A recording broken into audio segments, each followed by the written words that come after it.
Hi, everyone. My name is Jessica Falbaum, and I'm a senior at Duke University, and I've had the pleasure of working with Dr. Bridgette Hard on my project, Is Collaboration Key? Reframing Participation as Collaboration in the College Classroom.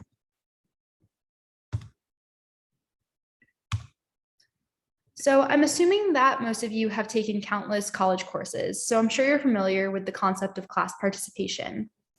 What does the term class participation really mean? What do you think of when you read participation will be graded on a syllabus? What behaviors will this professor potentially view as participation? Maybe it's the number of times that you raise your hand during each class. Maybe it's doing the readings before class.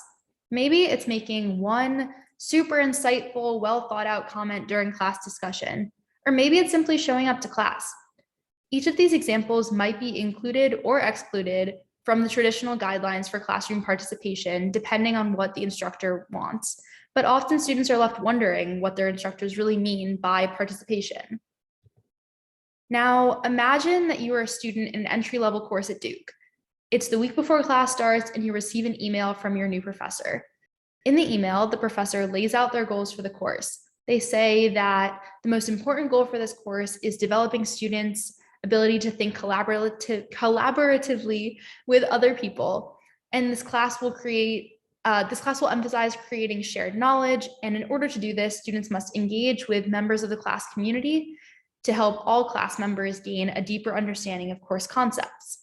What do you think of this email? Maybe you've never seen participation expectations framed in such a collaborative way.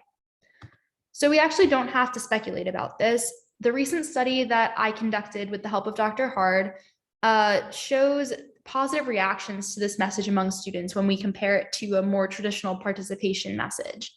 About 70% of students preferred the collaborative message over a traditional participation one. We also saw students' behaviors and attitudes about the course differ based on which messages they saw. Students who saw the collaborative message rated significantly higher on their expectations for their outside social behaviors. So that would be sharing notes with a classmate or asking someone to study. They also had significantly higher course enjoyment. So that would be enjoying working with their classmates or learning from their instructor. They also had significantly higher attitudes that collaboration would help them succeed in the course and also in their future endeavors. They had significantly higher willingness to take risks. So that would be like the feeling that you would not be deterred from sharing by fear of peer disapproval or worry that you didn't have a fully formed thought. And then lastly, we found significantly higher perceptions of social responsibility for learning. So that's the concept that I'm responsible for my classmates' learning, just like my classmates are responsible for my learning. And students shared that the collaborative framing made them feel like the classroom environment would be more encouraging and open, and they would be less afraid to make mistakes.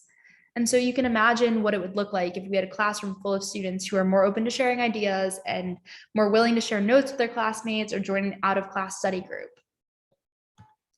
It's great that students have such a positive reaction to the collaborative message, but why does this matter in the classroom and beyond? By teaching using a collaborative framework, literature suggests that students will learn to be interdependent instead of independent and show improvements in areas like productivity and self-esteem. Employers also cite collaboration as the second most sought after job skill. So if we can use a staple of the college classroom participation to teach important collaborative skills, students will benefit later in their careers. So here are my sources, and thank you so much for listening to me today.